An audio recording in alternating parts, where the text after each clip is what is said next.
మెగారెడ్డి గారు వినబడుతుందా? మెగారెడ్డి గారు వారి అనుచరులతో వచ్చి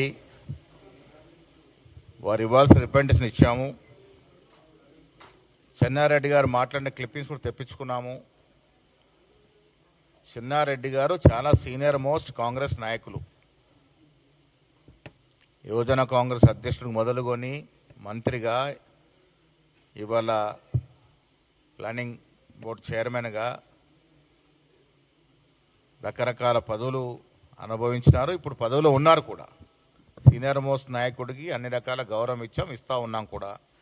వారు మాట్లాడింది నిశ్చితంగా పరిశీలించిన తర్వాత ఆ విషయాన్ని అంతా కూడా ఏఎస్కి చేరవేసి తదుపరి ఏం జరుగుతుందో తర్వాత చెప్తాం మీకు.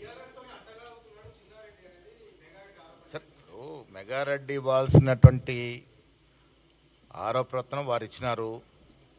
చెన్నారెడ్డి గారు ఇవ్వాల్సినటువంటి సమాచారం చెన్నారెడ్డి గారు కూడా తీసుకుంటాము. తీసుకున్న తర్వాత దీన్ని సునిశ్చితమైన విషయం కాబట్టి దీన్ని డీటెయిల్గా పరిశీలించిన తర్వాత మళ్ళీ మాట్లాడతాం. అందుకే ఇప్పుడు పరిశీలించిన తర్వాత దానికి ఒక కమిటీ ఉంది. ఆ కమిటీ దీన్ని లోతుగా అధ్యయనం చేస్తుంది. చేసిన తర్వాత తదుపరి ఏముంటుందో మీకు చెప్తాం.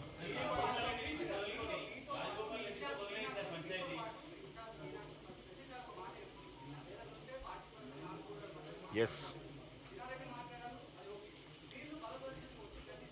అందుకే ఇప్పుడు అన్ని విషయాలు కూడా క్రమశిక్షణ కమిటీ దృష్టికి వస్తాయి. ఇవన్నీ కూడా పరిగణలోకి తీసుకుంటారు. రాజగోపాల్ రెడ్డి అంశము, అనిరుద్ రెడ్డి అంశము, చిన్నారెడ్డి గారి అంశము, ఇవాళ మెగారెడ్డి గారు ఇచ్చిన కాంప్లైంట్ అంశం కూడా అన్ని విషయాలు కూడా క్రమశిక్షణ కమిటీ పరిశీలిస్తుంది. Thank you. ఇది